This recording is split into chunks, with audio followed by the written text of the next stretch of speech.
కూటమి ప్రభుత్వ నిర్వాకం నిర్లక్ష్యం రైతుల పాలిట శాపంగా మారింది. అల్పపీడన ప్రభావంతో విస్తారంగా వర్షాలు కురుస్తాయన్న వాతావరణ శాఖ హెచ్చరికలను రాష్ట్ర ప్రభుత్వం గాలి కొదిలేయటం రైతులకు అసనిపాతంగా మారింది. గతంలో ఎన్నడూ లేని విధంగా ప్రభుత్వ నిర్వాకం వల్ల మద్దతు ధర దక్కక గగ్గోలు పెడుతున్న రైతులు తాజాగా ముసురు పట్టి కురుస్తున్న వర్షాలతో మరింత కుదేలవుతున్నారు. ఉత్తర కోస్తాంధ్రాలో అన్నదాతల విలవిల. ఓవైపు ధాన్యం కొనుగోలులో ప్రభుత్వ నిర్లక్ష్యం, మరోవైపు వర్షాలతో అపార నష్టం.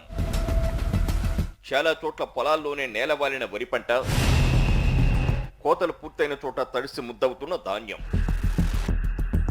మద్దతు ధర లేక నష్టానికి తెగనమ్ముకుంటున్న రైతులు. రాష్ట్రంలోని కళ్లాల్లోని పంట నేల కొరిగి ముంపునకు గురవుతుంటే ఇంకోవైపు కోసిన ధాన్యం రాష్ట్రాలన్నీ తడిసి ముద్దవుతున్నాయి. కళ్ళెదుటి ధాన్యం మొలకెత్తి రంగు మారిపోతూ తేమ శాతం అంతకంతకు పెరిగిపోతుండడం రైతులను తీవ్రంగా ఆందోళనకు గురిచేస్తోంది. ఖరీఫ్ సీజన్ ప్రారంభం నుంచి వరుస వైపరీత్యాలతో రైతులు తీవ్రంగా నష్టపోతున్నారు. పంట ఏపుగా ఎదిగే వేళ జులైలో కురిసిన అకాల వర్షాలతో పలు జిల్లాలు రెండోసారి విత్తుకున్నారు. పంట ఏపుగా ఎదిగే వేళ సెప్టెంబర్లో వరదలు, భారీ వర్షాలు దెబ్బతీస్తే కోత కోసే సమయంలో ఫెంగల్ తుఫాను తీవ్ర నష్టాన్ని మిగిల్చింది. తాజాగా అల్పపీడన ప్రభావంతో కురుస్తున్న అకాల వర్షాలు రైతుల ఆశలను పూర్తిగా చిదిమేస్తున్నాయి. కృష్ణా డెల్టాతో పాటు ఉత్తరాంధ్ర జిల్లాల్లో కోతలు ఇంకా జరుగుతూనే ఉన్నాయి. పల్నాడు జిల్లాలో ఇంకా పంట పూర్తిగా చేనుపైనే ఉంది. ఉత్తరాంధ్ర మొదలు పల్నాడు వరకు 8 లక్షల ఎకరాల్లో పంట చేలల్లోనే ఉంది. శ్రీకాకుళంలో 70,000 ఎకరాలు, అనకాపల్లిలో 65,000, కృష్ణా డెల్టాలో 80,000, గుంటూరులో 30,000, బాపట్లలో 1.82 వేల ఎకరాలు, పల్నాడులో 50,000 ఎకరాల్లో పంట చేనుపై ఉంది.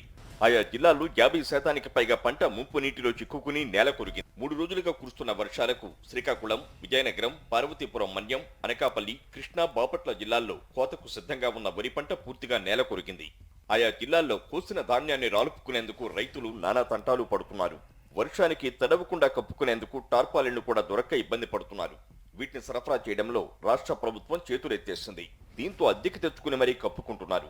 మరోపక్క చేనుపై ఒరిగిన పంటను కాపాడుకునేందుకు కూలీలు దొరక్క రైతులు అష్టకష్టాలు పడుతున్నారు. మరోవైపు రైతుల వద్ద సిద్ధంగా ఉన్న 3 నుంచి 4 లక్షల టన్నుల ధాన్యం రంగు మారి మొలకలొచ్చే పరిస్థితి ఏర్పడడంతో లబోదిబోమంటున్నారు.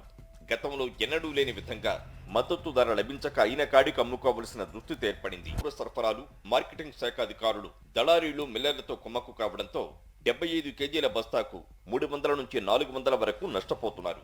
వరుస వైపరీత్యాలతో తేమ 20 నుంచి 25% మధ్య నమోదవుతోంది. తాజాగా కురుస్తున్న వర్షాలు, మంచు ప్రభావంతో అది 25 నుంచి 30% వరకు వెళ్లొచ్చని వాపోతున్నారు.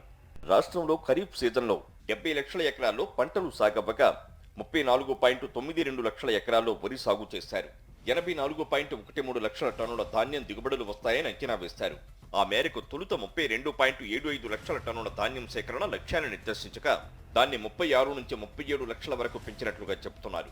ఇప్పటికే 22.80 లక్షల టన్నుల ధాన్యం సేకరించినట్లుగా ప్రభుత్వం చెబుతుండగా ప్రొక్యూర్మెంట్ వెరైటీస్ కు సంబంధించి 16 లక్షల టన్నులకు పైగా ధాన్యం ఇంకా రైతుల వద్దే ఉంది.